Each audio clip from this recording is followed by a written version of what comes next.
Eldritch Invocations are arguably the most variable class feature in the game, and each of the over 50 different options can easily make or break your Warlock depending on your build. So let's consider the invocations you won't want to miss out on, as well as some that you should.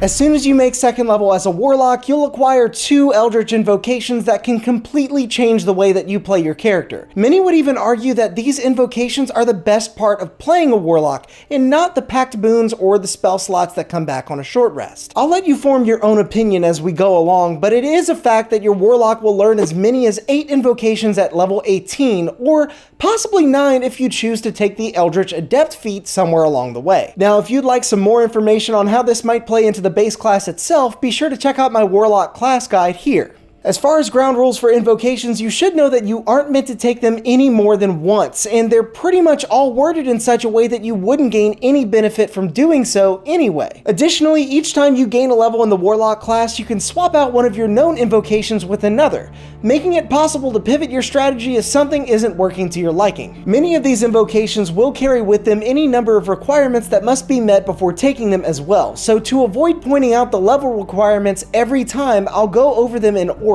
Meaning, don't freak out if it seems like I skip one. I promise I won't. Maybe. There are a ton of them, after all. But with that out of the way, our options starting at level 2 are pretty vast, even considering the other requirements of some options. But we're starting with an absolute banger in Agonizing Blast. This invocation allows you to add your charisma modifier to the damage of each Eldritch Blast you land. Early on, this is pretty useful, but it also scales really well. As you level up, you're likely to max out your charisma score for a +5 on every hit, and you'll have more blasts to work with as well. Eldritch Blast creates only 1 beam at the start, but eventually grants you 2 at 5th level, 3 at 11th level, and 4 at 17th level, equating to up to 20 extra damage each time you cast it. And that scaling happens based on your character level, so this can even be a viable option on multi-class builds. This is one of those options that you're pretty much always going to go for at some point in your build, unless, of course, you didn't take Eldritch Blast, which is perfectly fine. Just why?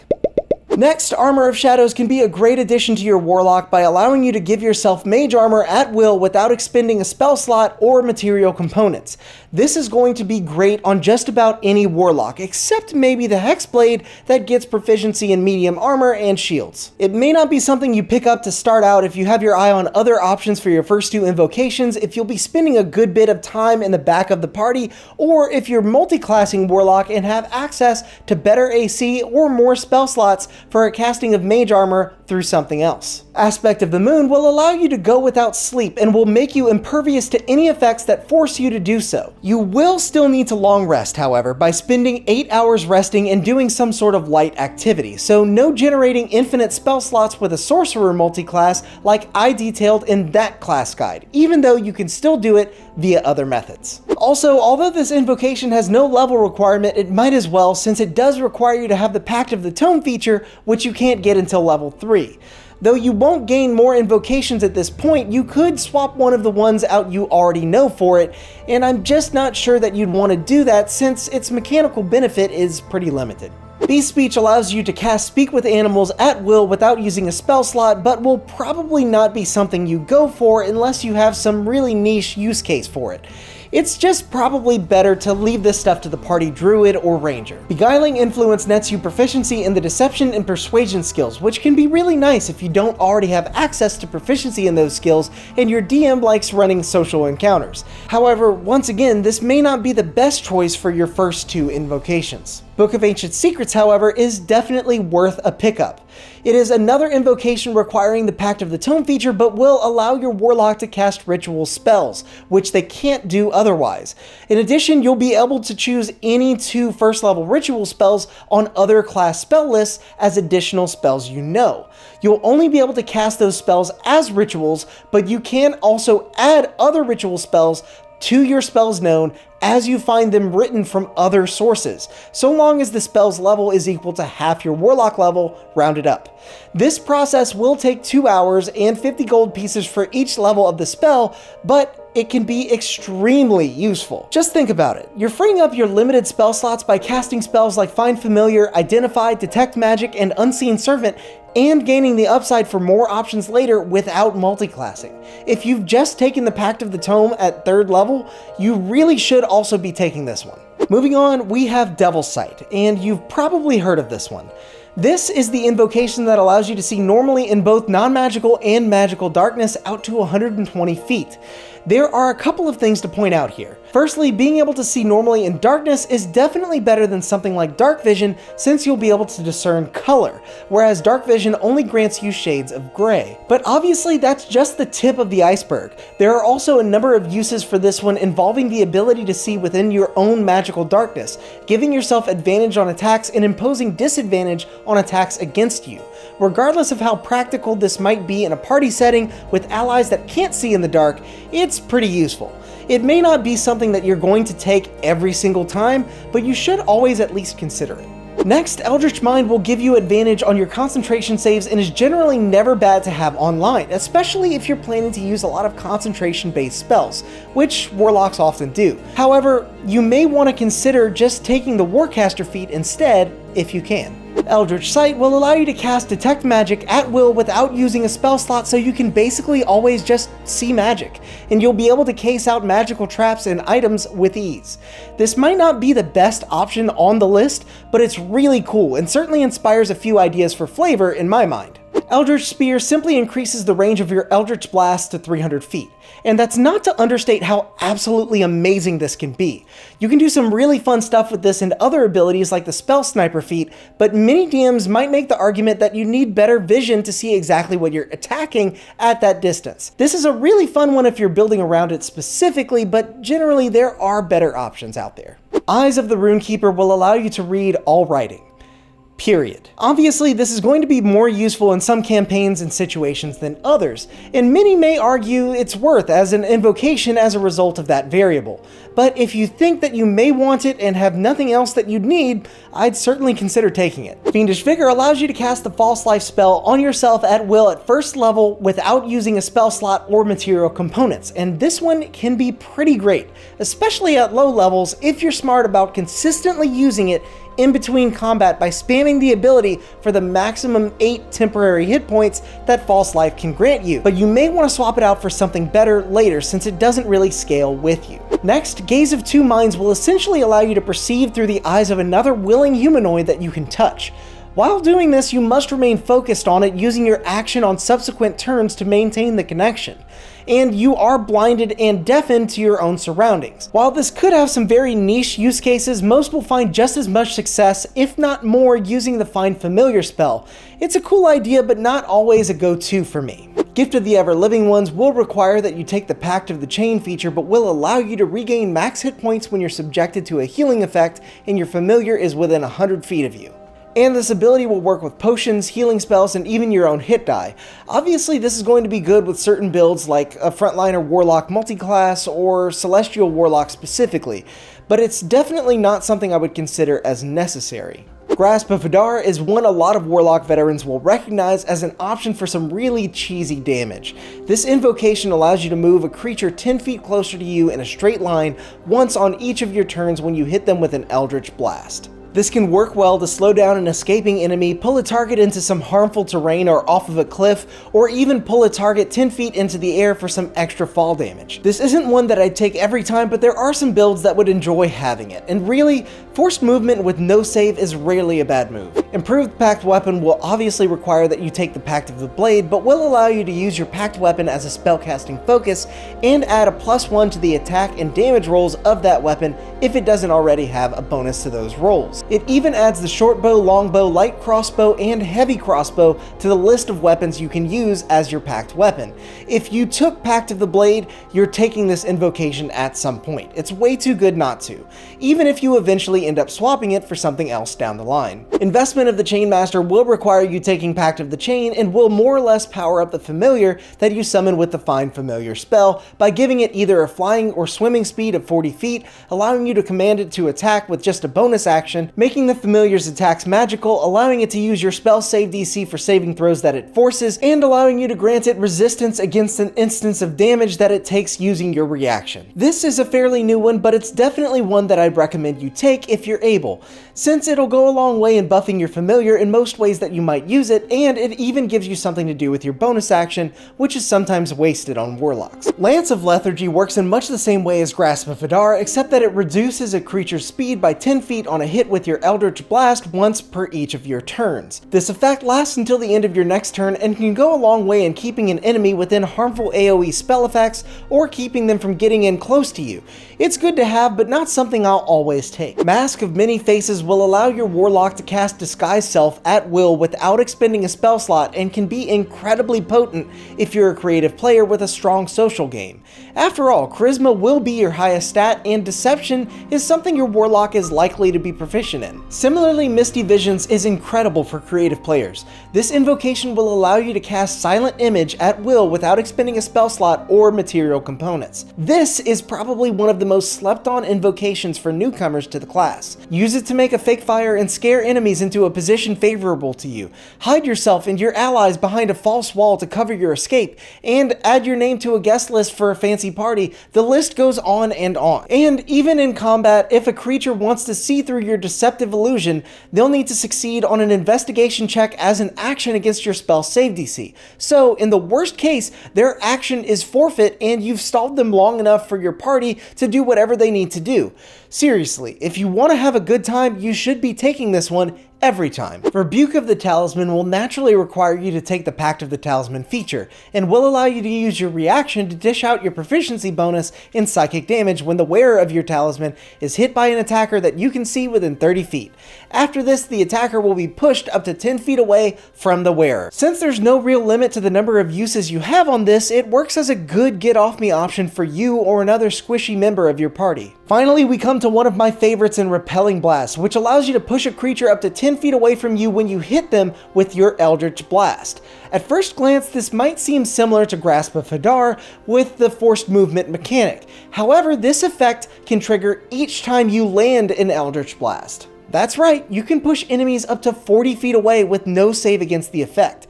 With that, you can keep enemies away from you, push them across harmful terrain like a cheese grater, or just throw them off a bridge dangling above a void full of gibbering mouthers. This is super useful, and there's no way I'd pass up taking this unless you didn't take Eldritch Blast.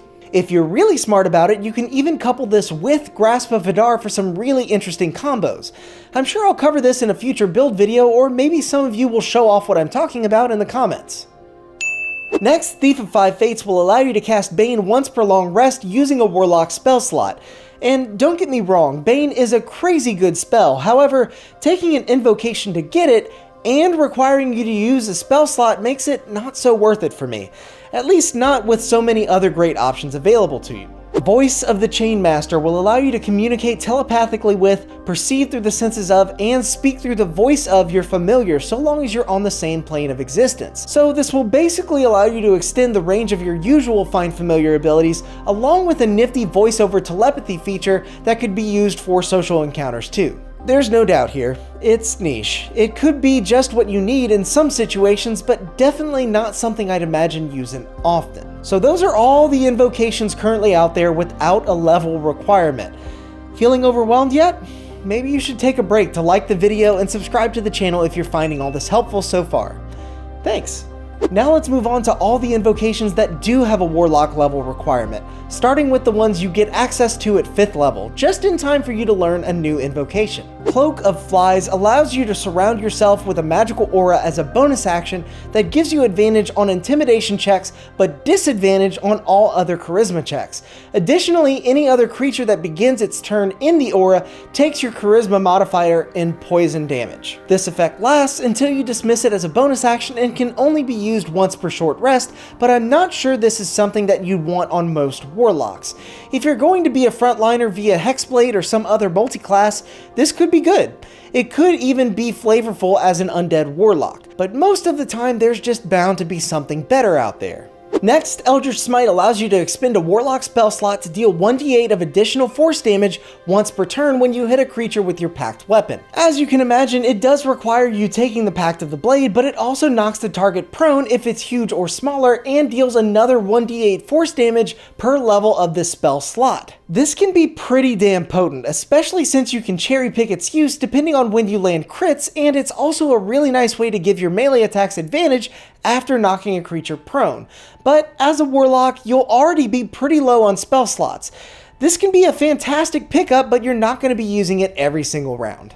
Farscribe will first require that you take the Pact of the Tome, but will allow you to cast the Sending spell without using a spell slot or material components. You can only send to a number of creatures equal to your proficiency bonus that have used an action to write their names inside of your Book of Shadows, but you may also similarly erase one of those names as an action. This could be useful for keeping in touch with friendly NPCs or party members, but I honestly feel that it may not be worth taking most of the time. After all, your party is fairly likely to have access to sending from something else, spell or otherwise. The Gift of the Depths will allow your Warlock to breathe underwater, gain a swimming speed, and cast water breathing once without a spell slot per long rest. I think this could be pretty useful in a sea-based or underwater campaign, but I'd be willing to bet that you might have already solved this problem by 5th level. This could even be something that you pick up temporarily during a certain part of your campaign as well, but I think this is probably not one that I'm going to use often. Maddening Hex requires that you have the Hex spell or a curse-based Warlock feature, as it makes use of your bonus action to deal psychic damage to your cursed targets and each other creature of your choice within 5 feet of them. While the damage is only equal to your charisma modifier and you must be able to see the cursed target and be within 30 feet of it, I'd say that this can be a decent way to add a little bit of longevity to the usefulness of the Hex spell as you get into higher levels, while finding something to do with your bonus action on subsequent turns. Mire the Mind will allow you to cast the Slow spell using a Warlock spell slot once per long rest, and as it is with so many similar invocations that are limited use, burn a spell slot, and not just always on, it's not something that I'm very fond of. One with Shadows grants your Warlock the ability to become invisible as an action while in dim light or darkness until you move or take an action or reaction.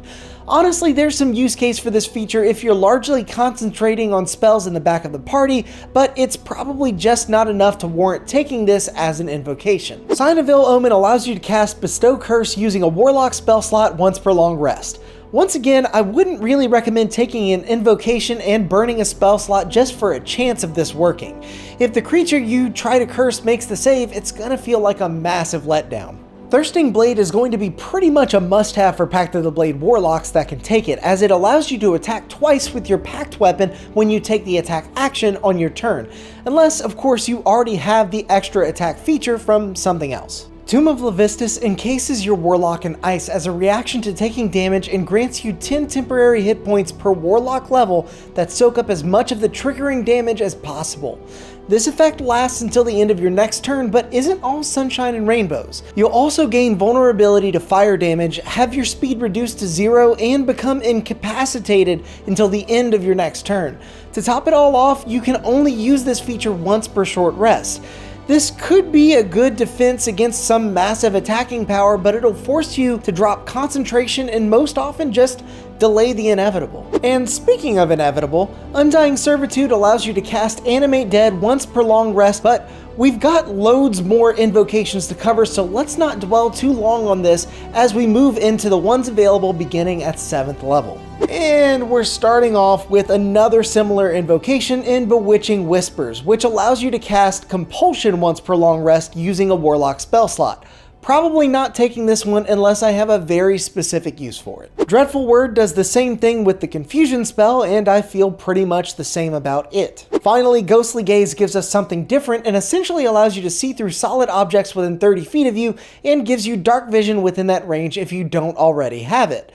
This ability comes online as an action, will eat up your concentration as well, and is only usable once per short rest. So all things considered, I'm not sure I'd take this one either, but it definitely definitely has its uses if you'd like to investigate a dungeon room by room and prepare yourself for what lay on the other side of any closed doors before you open them. Next, we have Protection of the Talisman, which will of course require the Pact of the Talisman feature.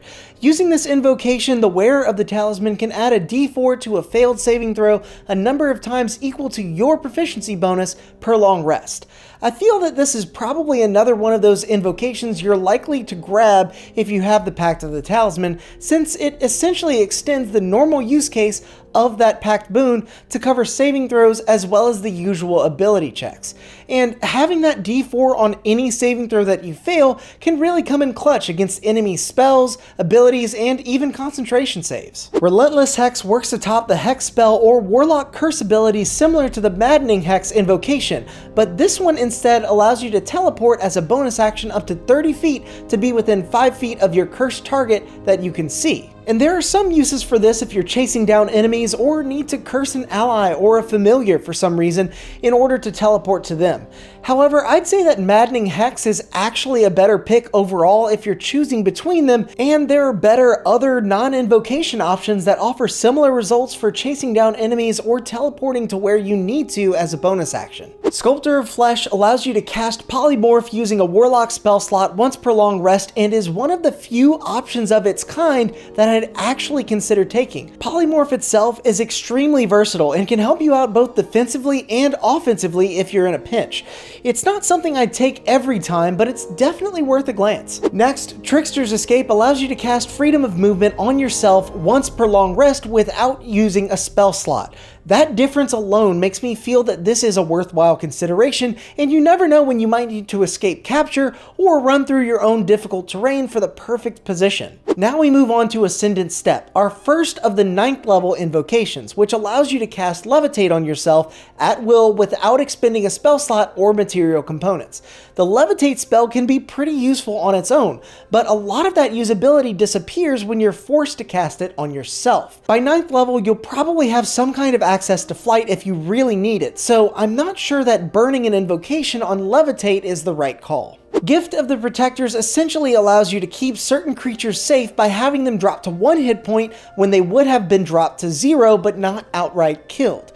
To do this, a creature would need to use its action to write its name inside of your Book of Shadows that you gain from the Pact of the Tome. So the Pact of the Tome is a requirement here, and this ability can only be used once per long rest, but this can really come in clutch if you have your entire party listed in that tome. If you're one of the warlocks that gets access to this, it's worth a pickup. Minions of Chaos is another invocation that gives you a spell that you have to use a warlock spell slot to cast, but I actually like this one. You'll be able to cast Conjure Elemental this way once per long rest, and this is bound to come in handy in many combats. Whether you need a creature to tank blows, add to your action economy, or to just distract the enemy while you make a quick escape. The Otherworldly Leap invocation will allow you to cast the jump spell on yourself without expending a spell slot or material components, but if I'm not taking a free Levitate, I might not be taking this one either.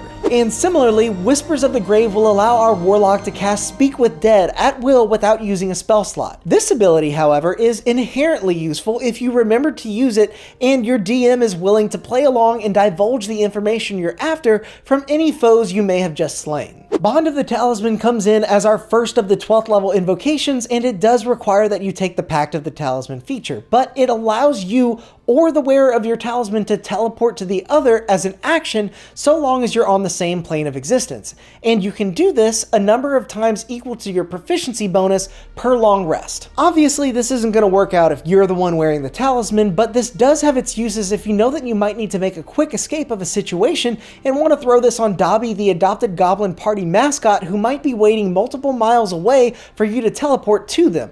Still, probably not something I'd always pick up. Life Drinker extends the abilities of those who have taken the Pact of the Blade by allowing you to add your Charisma modifier and necrotic damage each time you hit a creature with your Pact weapon. This is one that you'll want to grab in most cases that you can, especially if you're a Hexblade. It's basically Agonizing Blast, but for your Pact weapon instead, though not quite as good since you won't be getting 4 attacks per turn under most circumstances. And with only those options coming in at 12th level, we finally move on to our 15th level invocations, beginning with Chains of Carceri, which allows you to cast Hold Monster at will without expending a spell slot or material components. That said, you can only target the same creature once per long rest, and that creature can only be a celestial, fiend, or elemental. These restrictions are a bit of a downer, but if you're in an area where you're likely to encounter these types of creatures, it wouldn't be a bad idea to grab. Master of Myriad Forms might be an excellent addition to your Warlock if you've been enjoying the Mask of Many Faces up to this point, as it allows you to cast Alter Self at will without expending a spell slot. Even if it might be coming on a bit late for my liking, do also know, however, that this does not change your clothing, so it could be worth keeping both of these invocations for a complete package. Shroud of Shadow allows you to cast invisibility at will without a spell slot, and could be a worthwhile replacement for the one with Shadow's invocation if you'd pick that up against your better judgment at level 5. Flat out, this is one that I'd almost always take. Even as late as 15th level, being able to just spam invisibility to sneak past encounters or get the jump on enemies will often still be worth your time. Next, Visions of Distant Realms allows you to cast Arcane Eye at will without expending a spell slot, which will make obsolete the old Ghostly Gaze invocation from 7th level. This invocation has some drawbacks by comparison, but is way better overall and has infinite uses, so it's another one that I'm pretty likely to take even at this point in the game. And Witch Sight allows you to see a creature's true form even if they've shape changed or disguised themselves with illusion or transmutation magic. Notably, this is worse than something like True Sight, but it's what we get, and it is always on. I don't always take it, but it can be handy if you have the extra invocation slot at this point. But you may not have much room left over after so many amazingly powerful invocations, many of which are available to you starting at just level 2. So if you'd like to see more with your Devil's Sight, be sure to like the video and hit subscribe with your agonizing blast. But most importantly, go out there and make some chaos.